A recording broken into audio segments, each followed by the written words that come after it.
Good morning, good afternoon, good night, wherever you are at.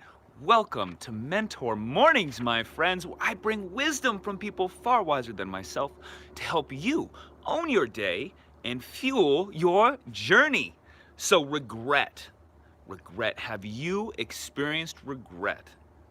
If you're human, I'm sure that you probably have. So Ralph Waldo Emerson said there is a crack in everything that God has made. Whether you believe in God or not, the statement, compared to life, carries weight. So in Japan, there's a century-old art called Kintsugi, and I think I'm pronouncing that correctly. Kintsugi, which when translated actually stands for gold joinery. It's an art form where they take broken pieces, it's usually pottery, and they join it together using an adhesive that's filled with a powder. And that powder is generally made of like gold, silver, or platinum.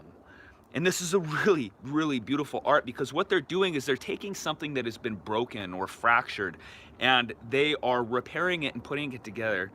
And they are bringing attention and focus to the imperfection, bringing attention and focus to the imperfections that are because of the broken nature. And the result is a more beautiful and unique piece that holds greater value. It emphasizes the cracks and breaks rather than hiding them. If you guys appreciate this video, we're gonna get into some deep stuff here. Please leave a thumbs up so other people know it's valuable. Share if you feel it's worthwhile, and subscribe if you are not already, my friends. Let's get into this. So regret. Regret is suffering. Christopher, it is time to act. That is true, my friend. That is true. So regret is suffering as a result of a past action, lack of action, or a decision. Suffering because of that. And regret comes from, really, there's 4 elements that make up regret. That is a result of time, decision, clinging, and expectation. Time, decision, clinging, and expectation. So let's try something here. I want, if we could, just take a moment, close your eyes and imagine inside of your mind a perfect circle. A perfect circle. And then, if you had paper in front of you, you take that perfect circle and transfer it onto paper. How does that perfect circle that you imagined inside of your mind match up to the one that has been drawn on the paper? It doesn't. We have these expectations. We can create, the power of our mind is to create these perfect imagined scenarios inside of our mind, and yet life is messy.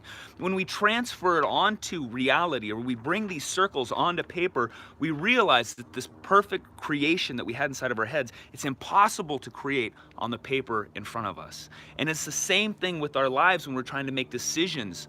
When we're passing through time, we have these expectations of who we should be, and yet oftentimes we don't live up to those expectations of ourselves. This perfect representation that we've created inside of our minds is not applicable to how reality actually plays out.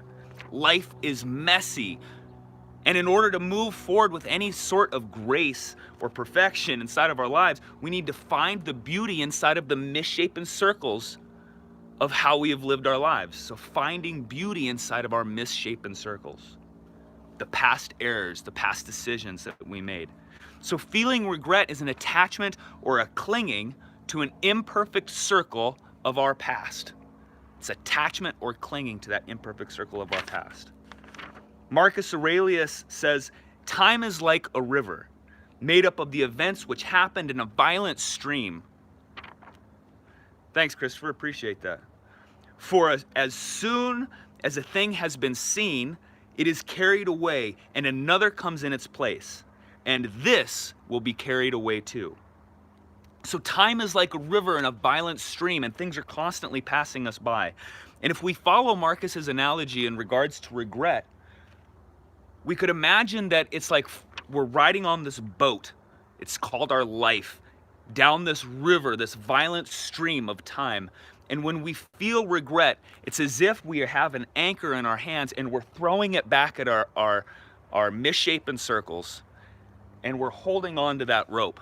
And so as we continue to travel down this river of time, we feel that tugging at us every time we're making a decision, or we're experiencing joy, or we're going, through rapids, however you want to look at this. These anchors are constantly there, tugging at our boats, pulling us off course. So Abraham Lincoln says, "I claim not to have controlled events, but confess plainly that events have controlled me." Even the greatest among us, guys, have experienced regrets. It's part of life. It's part of learning how to navigate this realm of living. And if we look at the 4 Stoic virtues, the one that would apply to this is wisdom. It's wisdom. And the practice of letting go. We've talked about it in the past. One of the Stoic, philosophies, is looking at what we can control and what we can't. And I think where the difficulty is when things happen outside of our control, those are often hard to let go of and realize that we could not control the events and move forward. And yet where the struggle comes with regret is that oftentimes regret stems from our inability or lack of action or making the wrong decision in the past. And at that point in time, it was within our control. Yet that time has passed. It's no longer in our control. So we made a mistake, and yet we need to let go, just as if it was an event that was outside of our control. And so it really comes down to is, what can we do? What can we do? We can't remake our past. The only course of action that we have at our disposal right now, the only course of action that we have, is to learn from what caused the suffering or the regret and remake ourselves in this present moment right now, from now going forward. That means deciding that the past is no longer going to tug at our boat. Imperfect circles are no longer going to pull us off course. That we're only going to go forward. That's it. That's all that lies ahead of us.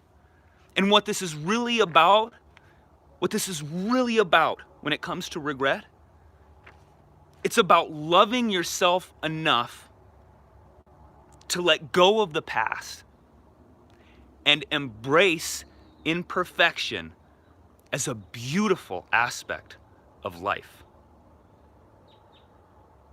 If you guys appreciate this video, please hit the thumbs up button. Share if you feel it is worthwhile. Subscribe if you are not already. And if you guys appreciate this type of content, be sure to subscribe below for the Mentor Mornings newsletter. It's daily inspiration sent to your inbox. All right, guys, I will see you tomorrow on Mentor Mornings. Rise unconquered, my friends.